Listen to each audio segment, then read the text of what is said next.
qui n'est plus kozala propre. Mais elle est sorcière. Aujourd'hui, tout le monde est partout. Parce que propreté, oui, c'est bien. Mais ceux qui sont les jeunes filles, malgré Aza propre, mais Aza est mal éduqué.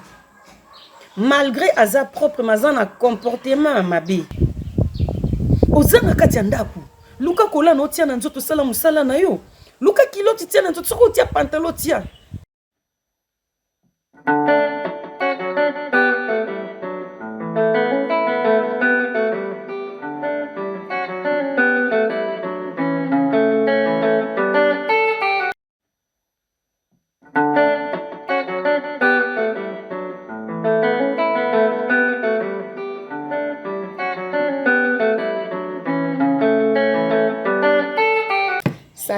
Salut les miens, j'espère que vous allez bien, vous allez bien. Les miens, je vous salue.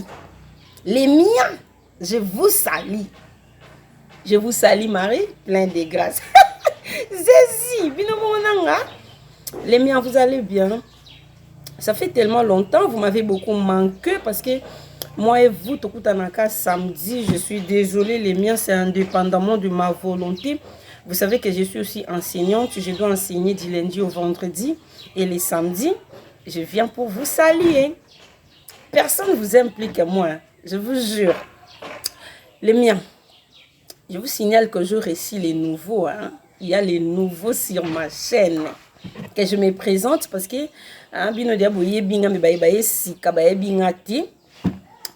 que je commence par me présenter. Je suis Rosette Mayingila.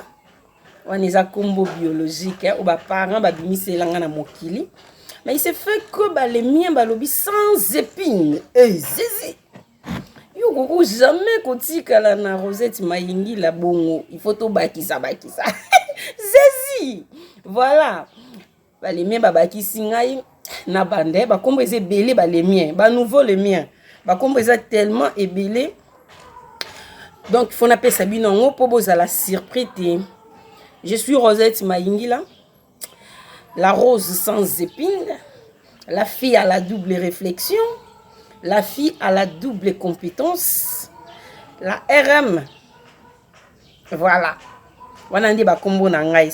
Soko benga sans épines non répondre. Soko benga RM non répondre. Soko benga ngai la fille à la double réflexion ngai, fille à double compétence ngai. On a des scobatu, on a des bateaux à payer ba combat pour ba mona que moi non mais franchement les miens bisous, j'espère que vous allez bien. Je suis là parce qu'on doit parler d'un truc très important, d'un truc qui est tellement bien, d'un sujet si profond, parce que vous savez que je vous avais dit, moi je parle avec les hommes mariés, les femmes mariées. Ma vie est tout autour, il y a des hommes, il y a des femmes mariées. Parce que j'aime apprendre, et pas na bango na ko apprendre ébélé, koleka, et pas na biso moko ba jeune célibataire, parce que biso kone za kaka. Chéri nanga loba boya célèbre na moni photo que non ko staffé quelque part au sabou. Mais ce qu'on vit que moi j'ai une vision tellement grande que na monara bongo ndeti nazo c'est limité, mais vous na approcher plus si ba gagner vie liboso na ngai. OK les miens, Moïse Multi-noir, Moses, Zambi, na mapika quoi. Zézi, base, solide. Moses, il s'est fait que ma maman boue leki. Sans épine, il faut bêta ma solo à Sir.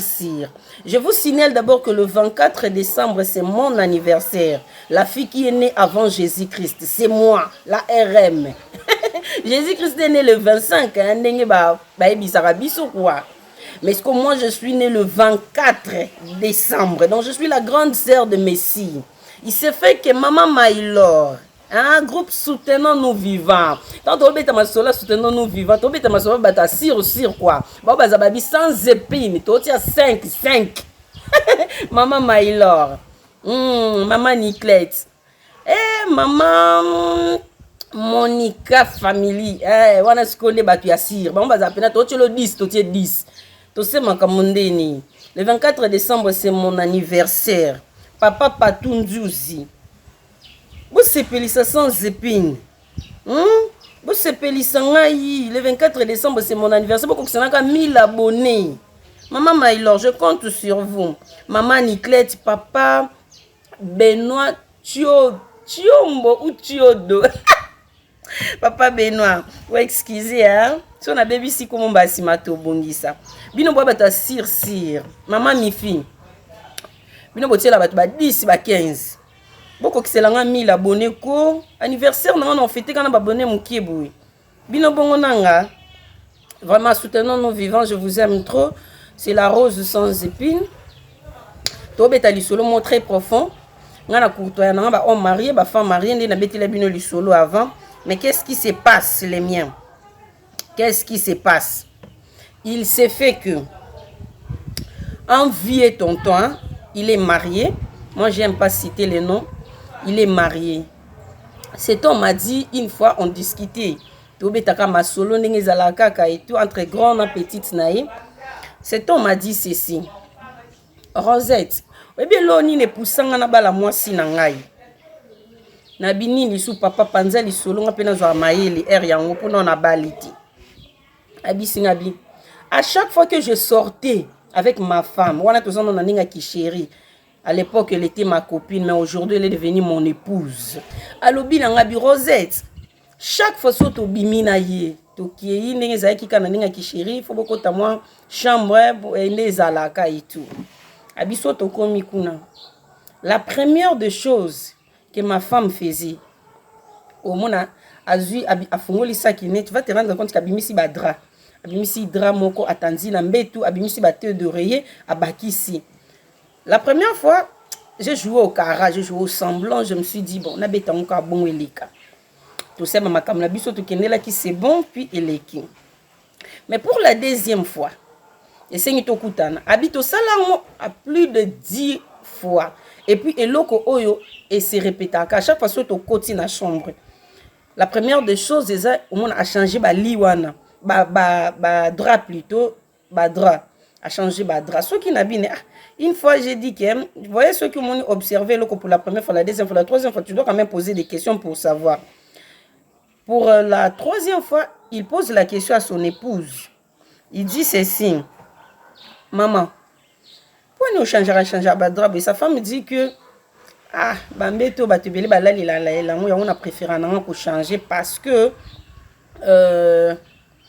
na lingaka te to la na Bambeto moko na badra moko batumusu peut-être basaleli et tout. Donc pour na ye amona ki kelo kwa neza ki profond dit na leki quand même na basi pe ebele. Na leki quand même na basi ebele. Mais natikala komona eloko oyo te oyo mwasi na ngai oyo azo sala sikoyo. Donc il a changé à kabada, ce qui montre que c'est une dame propre. Donc aza propre quoi pour permettre mon pépé na bomisa basu ki na ngai. Mwasi na ngai aza propre. Abieze eloko oyo etika ki e puis asalié demande ya mariage. Mais c'est Yves Kandolo sans épine vous sali. Est-ce que bateau ba yesu ko na sans épines sika ba na les miens ba koti Zézi voilà sikoyo abi etika qui est tellement makasa non je dois demander cette fille en mariage à Sengi à sa les demande en mariage et puis aujourd'hui cette dame est sa légitime épouse. Moi maintenant bon et là moi il s'appelle ça qui nga mon makasi j'ai dit bon. Le fait que je suis entouré aussi na batomaele, différence entre nga na bino yangwana. Moi je courtois toujours batomaele. Tant na mazo batomaele, je vois monsieur Fernando Luko qui depuis Luanda. Lui c'est mon coach, mon guide, il me dit sans épine. Donc pour na ye amona ki kelo kwa neza ki profond dit na leki quand même na basi pe ebele. Na leki quand même na basi ebele. Mais natikala komona eloko oyo te oyo mwasi na ngai oyo azo sala sikoyo. Donc il a changé à kabada, ce qui montre que c'est une dame propre. Donc aza propre quoi pour permettre mon pépé na bomisa basu ki na ngai. Mwasi na ngai aza propre. Abieze eloko oyo etika ki e puis asalié demande ya mariage. Mais c'est Yves Kandolo sans épine vous sali. Wana siko bato ba ye siko na sans épine sika. Ba ye na les miens ba koti. Zézi. Voilà. Sikoyo abi etika qui est tellement makasi alobi non, je dois demander cette fille en mariage. Asengi asali demande en mariage et puis aujourd'hui cette dame est sa légitime épouse. Moi maintenant bon, et là moi c'est pas ce qui nga mon makasi, j'ai dit bon, le fait que je suis entouré aussi na bato maele, différence entre nga na bino yangwana. Moi je courtois toujours bato maele. Tant na beta mazo bato maele, je vois monsieur Fernando Luko qui depuis Luanda. Lui c'est mon coach, mon guide, il me dit sans épine, zonga makambubu. Les miens, biso bongo. Abi sans épine. Zelato Kabolano lisolo bientôt betango bien. J'ai partagé avec lui, j'ai dit Monsieur Fernando, regarde un peu cette histoire. Apparemment, ça m'a étiqué. Je ne peux pas partager avec ça avec le mien et tout. Monsieur Fernando m'a dit, sans épine, il faudrait faire une analyse. Parce que c'est un sujet très, très profond. Les miens,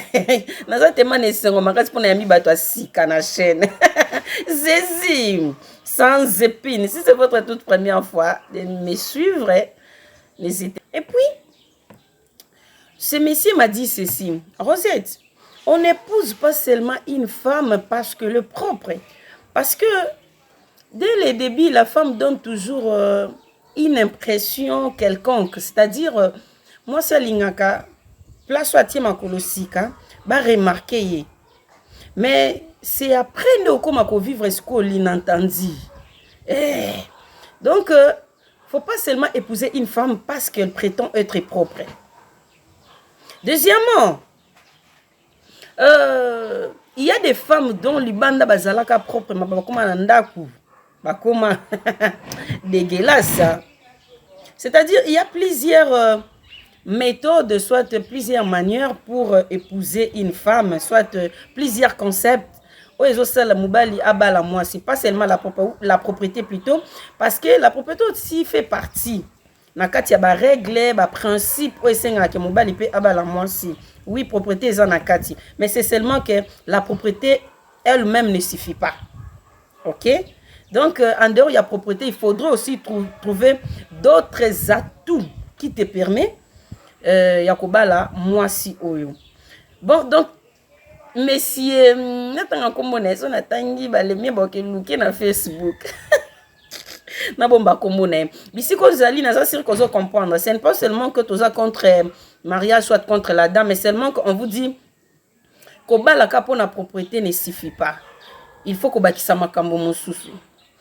Parce que ceux qui t'obito balaka pour la propriété, on doit épouser toutes les femmes au tout monde en Anzela. Parce que moi, sinon, je serai zo bima. Ami bomaka makasi. Ami bomaka vraiment makasi. C'est que, ceux qui ont pour la propriété, il faut babala et puis. Mais on se rend compte que l'entourage na biso na ba veni na ba quartier bisika tova na ba commune na mboka o na ba mboka libanda ba femme célibataire basé belé ba femme seule basé belé. Parfois même au début, ils ont qui propre babali et puis bakinanda coupé marambo 6000 sous soutien qu'on a on ba 5000 sous divorce. Donc propriété en moko ne suffit pas vraiment, il faudrait sinon comme aza propre yo bali pour la propriété on a. C'est-à-dire faut qu'il y a botano mwana moko, mwana mibale, ya misatu otala ceux qui ont continuer la propriété wana. Parce que moi sinon ce sont nos babali été azala na attitude moko boye envers mobile na ye. Mobali pe azala na attitude moko envers moi, c'est toujours attitude moko ezala kaka plus ya malamu. Omona ka mobile nga penza za mobile malamu na sali choix ya malamu. Moi si nga penza moi si ya malamu, même na babel famille to monaka. Moi sinon babali été azana nou bien. Akendaka azongaka lambaka salaka ba wenza kendaka kotika et tout. Lobiso batie na ndaku kisalume banda. Oye pena boeko. Bonjour malamu. Oyo sani. Aizate ya nabino. Abimaki. Omani munde la facilité biso tâche. Sozo ye pa bat fo bengaka. Et comment on a bon? Donc on t'a changé complètement. Parce que c'est qu'elle cherchait déjà zu yango. Yango si moko mona pe faut zalaka propre makasi pour qu'à impressionner yo. Mais lobi nango sikoyo tongo robota. Mwana liboso mwana miboka pe okoti na ndaku zei. Moi ba parfum ba tout monde la facilité biso pe sous makambo. Moi ba parfum ba to bandako ezano ba 3500 ba supermarché, ba 4000 francs plus parfois. Ba to ba c'est la dollar ba $1 ba $2. Ba to ba reine pe kuna bo ba kisa ya bino. Mais oromona mutu akoka ko somba ngote popoto nyoso ebele etika la libanda. Nakati obokomi ko mona ki mona mesu. Chaussette ya paire. Une paire là-bas, une autre de l'autre côté. Père alinga bimabwe et comme babanda ko luka ngo ezapi. Parfois même atie ba chaussette a changé couleur. Propreté ne suffit pas papa. Si tu veux épouser une femme, la propreté ne suffit pas. Faut mélanger avec tout. Il faut mélanger. Parce que ceux qui ont le bioté la propreté, tu risques un jour il y a aussi mba mutu puis si tu peux faire aux autres comprendre sous ma kambouti. Donc il faut la souple bino boya mibali bino bato bala rabiso. Biso to nzima bino. Ngai nde tinga na kumba na kande mobali na ngao memelanga. Soki eza côté malamu. Toka bisinga sans épine, pakola mafuta, nebi ke mafuta ebongisa ngate. Mais soka bina sans épine. Na moni faut tambola ni. Wana toyoka na ti. Zezi balemia. Toza bongo non, toza ensemble. Toza ensemble. Bino na linga bino mingi. Po bino vraiment boa ba base na ngai. Bo supportanga bo ndimanga bo beta. Dakaka mutu mo be na beta kokokote me bo sala bo cliquer déjà na ba cloche de notification. Il suffit que sans épina kosola et comme libino. Je vous aime trop les miens. Hein? Coralie Aziza, une copine privée, sans épine à l'ingaro-maka. Parce que propreté, oui, c'est bien. Mais ceux qui moutent, oh, Azan est jeune fille en haut, malgré Azan propre, mais Azan est mal éduqué. Malgré Azan propre, mais Azan a comportement, ma bille. Malgré Azan propre, mais Azan moins sérieuse. Parce qu'aujourd'hui, qu'on se le dise, il y a même des femmes mariées qui font de n'importe quoi. Parfois plus que même les jeunes célibataires, les jeunes femmes célibataires. Baza est belé, on ne sait pas pourquoi. Donc, moutako zalane propre, mais il faut aussi azalana comportement ya bien. Akouki ne kozala propre, il faut zalana caractère ya bien. Il y a des femmes qui ne supportent pas ba belle famille na bango. Donc malgré ça, comme Aza propre, il faut qu'on a balai. Heureusement que je suis Nabombi, Nami Bombi. Nami Bombi. Pour ceux qui les ont équipés mobile, si ça dépendait que de moi, c'est plus les comportements. C'est plus les caractères. Moi, si Aza propre, oui. Mais Nalingi plus Aza na comportement, il y a bien. Comportement, moi, ils ont vraiment irréprochable et surtout na misu ya batu. Parfois jouer au semblant. Parce qu'il y a des femmes qui ne supportent pas Mouta Loba. Donc place Azali, il doit se faire remarquer. Les gens doivent sentir que oui, il existe à l'existence. Mais ils ont un millier de choses qui rappellent que vous gardez silence. Tu te tais. Ils ont une place que quand ton homme parle, surtout au milieu de gens, toi tu te tais. Mon président Yannick Awilo Massassa. Base. Papa Reza, je te présente ma condoléance. Je sais que tu as perdu un être cher, mais laisse que le véritable Dieu te réconforte. Vraiment, ma condoléance à toi, à toute la famille. Merci beaucoup. Donc, au moins, que Moubali ya zoloba. Parfois, il y a des gestes, comme Moubali a tu comprends que actuellement, tu opposé ça ma puis tu t'étais. Mais bango bazabongoti. Donc yesoko lobby na lobby otie. Malgré ça comme naza propre il faut ka babalanga. Non. Ça je dis N-O-N. Surtout ce pas ndeko nanga mobali. Je bénis le Seigneur parce que na botamana ndeko mbali ka moko. Akene pe couvent. To sendeni. Mon père Emmanuel légende. Akene pe couvent. Parce que comportement mabe pas biso ko tati. Et pas biso kotate. J'ai un cousin, alinga mwasi na ye et tout, balingani et famille ba meki ko ba mwasi no dia libanda zabo. Est-ce que nanda ku yo koka ye et tout. Mais boyebi ka ke amour soki koti koti. Amour est tellement impoli et qui parate. Abala mwasi na tia nanda. Je vous jure que mutu mon côté ya famille akoma pas mwasi. Nanda kuna bango ya libala. Mon côté. Papa, maman, yaya, leki, bébé. Donc, libala les akaka pona yena mobali na yena bana bomba boti. Or, nous sommes les Africains. Les Africains, mariage, ils ont ba famille na kati. C'est-à-dire, si vous avez un nanda, vous êtes obligé, vous avez droit à yambande kwa mobile nanga. Si vous avez yelinga sans épine, vous avez pour une semaine. Na roboya ye pona nini? Na boye pona nini? C'est-à-dire, en dehors il y a propriété, papa, il faudrait que moi, sinon pas un comportement y a bien, un caractère y a bien, aïe bako vana na batu, faut la bien éduquée. Pas une femme qui insulte à tout moment. Une femme dans sa bouche là, parle que du n'importe quoi. Une femme qui ne se réserve pas. Donc en elle, tout est à dire. Non, non. C'est inconcevable. C'est inconcevable. Parfois, tu arrives dans un milieu où tu t'étais battu. Maman, yo lo ba no tie.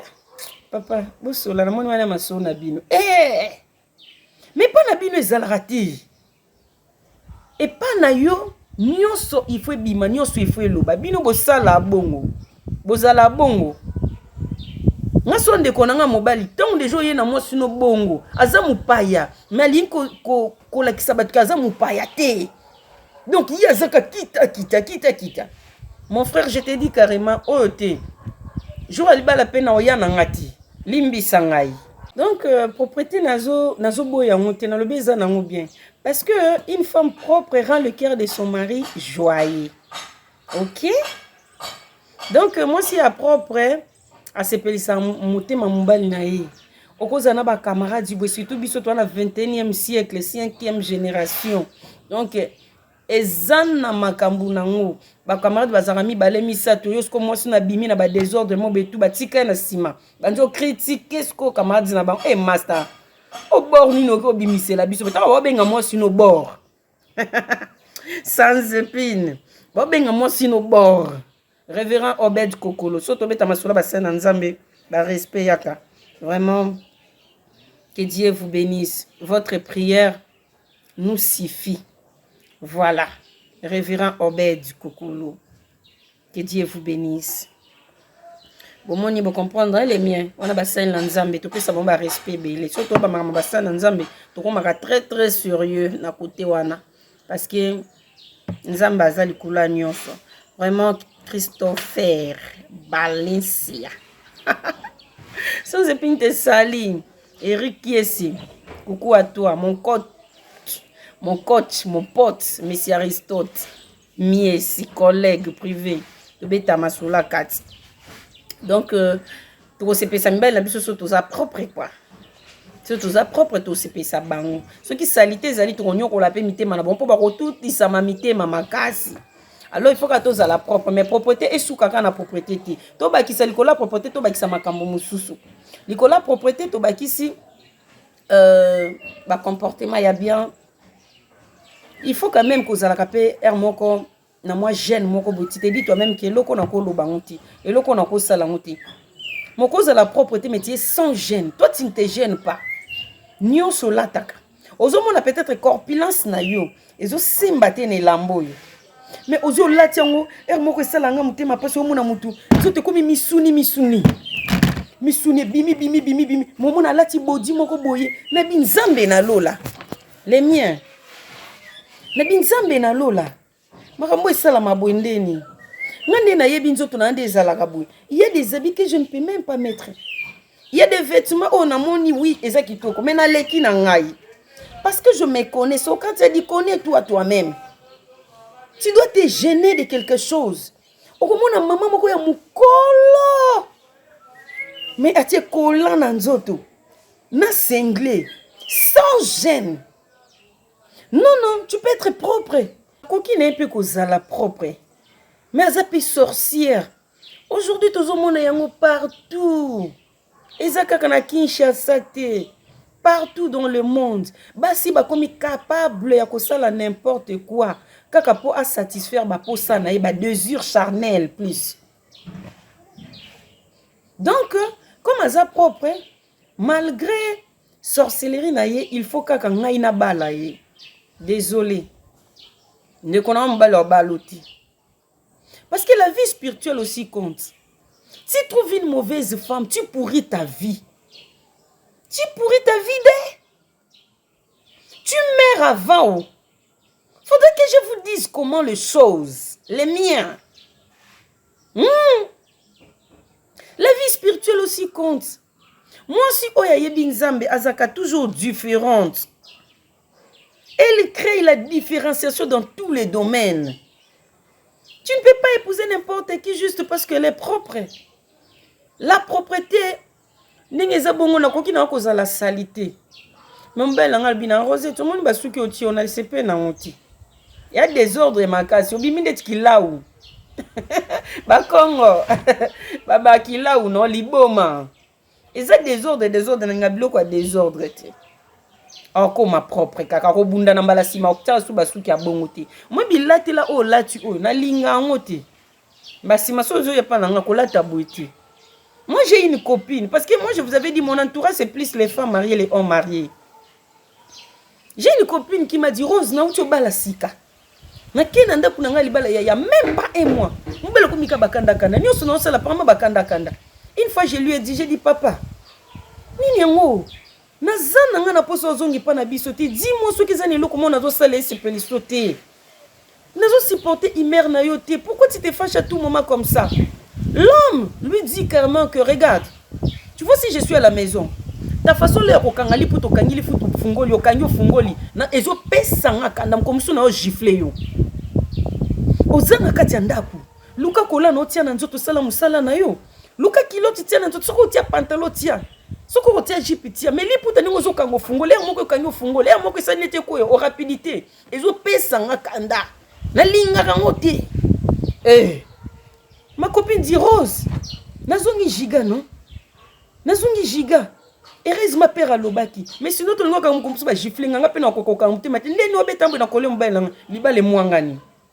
Erez moi, je lui ai posé la question. Puis, il m'a répondu. Ozanga katiandaku. Luka kola no tia na nzoto sala musala na yo. Luka kiloti tia na nzoto soko tia pantalon tia. Soko tia jipi tia. Mais li puta ningo zo kango fungole, moko kanyo fungole, moko sanete ko yo, rapidité. Ezo pesa nga kanda. Na linga kango te. Ma copine dit Rose, nazongi giga non? Nazongi giga. Erez ma père à l'obaki. Mais sinon tout le monde a comme ça gifle nga pe na kokoka mte mate ndeni obetambo na kole mbala liba le mwangani. Erez moi je lui ai posé la question. Puis il m'a répondu jusqu'aujourd'hui ne nazaboy. Totika lo soa na te. Donc so na sala musala na tie pantalon na nzoto. Plus na tika na ka kilote no sa musala na ngai. Donc, l'autre maintenant, PC quand les aracanga font la liputa wana. Les papas, il faut apprendre à parler. C'est-à-dire, hein, n'a qu'aucune cause à la salité, n'a pas non, bah désordre, moi et tout, bah bilate la moi zangatina. Tu me parles, tu me dis, sans épine. Bah si ma chose est pas non, la taboueti. Naza mutu, nza ma pesa nga mato ipona ko yoka. Eza be échantillon te. C'est parfois aussi parce que bolinga ko lobate. Mettons ba camarade ino bozo vanda ka bazo betanga masolo bazo critiquer. Wana siko epesi oposa obo ya ngai. Okobo yango zwi sou pire koleka ngai. Mieux vaut to bongisa no nango bisinga rosette. Et là telo na ligne onti. Ba couleur belé ba jaune, ba vert, ba orange, ba chocolat na ligne onti. Eko malembe. C'est vrai que mutu soki azana défaut des fois ne kendara mbala moko ti. Mais avec le temps de ngozolo banangai, au nom de l'amour que j'ai pour toi, je vais changer. Mettons boutique rabiso bongo tiki ngoke ozwa mususu tiki ngoke ozwa mususu pour finalité obala yé parce qu'il y a propre ceux qui a ndoki bosangisi ki ndoki puis okufi avant ça ne sera pas la faute des sans épines mais ceux qui yoki parana yote nyonso elekaka nyonso ekotaka oza propre moza moins sérieuse oza propre moza impoli tu ne respectes même pas ton homme tu es hautain ton homme parle toi tu répliques. Il dit ça, tu répliques. Tu ne peux même pas te taire ne fût-ce qu'une seconde. C'est une désolation. Ta propriété, il est qui na yango. On a propriété, et aussi, on peut le soutenir. Oui, elle est propre. Elle a une belle corpulence, mais elle est impolie. Baki ko zulo vilaine moko be ba honorer ba tie na ndako. Tout le monde en rebelle. Na copine nga ba brakai ka batika la. Baki no pikola mususu na zamba kutu. Na ba mboka na kota ba ndundu. Ba yana lelo azala légitime. Soko zotela ka propre. Oh nazaka ka propre. Propreté nange ça suffit. Na lati déjà bien na boaka mi na polo na t-shirt na mo ya kano. Mama okotika na t-shirt, okotika na lipapa na talon mulai. Otika lipe bongo. Âge pe zo kende. 30 ans, 35 ans, 40 ans. Oh oncle Ndoki. Okosala la prière à David Libumunase. Solution pesate parce que yo moko ndoza la sorcière de ta vie. C'était la rose sans épines. Ingénieur Masson Mabunzi. L'homme de construction, l'homme de bâtiment. Moussal impeccable. Yende. On a posté ça comme il a un commentaire. Non, pas son numéro. Architecte Makas. Ya Makas. Érosion et ningisi béton. Les miens. Je vous aime trop. Tout ça m'a kamdeni. Personne ne peut vous aimer plus que moi. Il n'y a que moi qui vous aime. Il n'y a que moi. Zézi. Voilà. Patrick Kiswama. Yon de base. Grand commerçant. Turquie, Angola. Bisson de Bongo. Bisson de Biko Lukambon. On a propre. Les miens, je vous aime trop. Portez-vous bien. C'était la rose sans épines. La fille à la double réflexion. La fille à la double compétence, la bouche autorisée de la presse, la RM. Voilà. Donc, si c'est votre toute première fois de me suivre, n'hésitez pas de liker, de commenter. Pourquoi pas partager les liens, s'abonner. Parce que moi, je parle des choses, il y a ma lame, édifier. Je suis jeune. Je dois aussi aider la jeunesse. C'est pas que je suis parfaite. Dans ce moment, que nous déraillé moi ndambo. Sans épines, nous avons tellement que tous les jeunes, parfois, mais non qu'on a biso et le bakam pe moi n'importe quoi mingi. Mais bo sunganga parce que bino bolingi ngai mingi. Voilà. Boko melanga bo bisanga na changer na ko changer. Ba place pe bozo mona ke nazo vexa bino bo hésiter te bo supporter nga ka bon mais bo aider nga na ba conseil na bino. Bisous, portez-vous bien.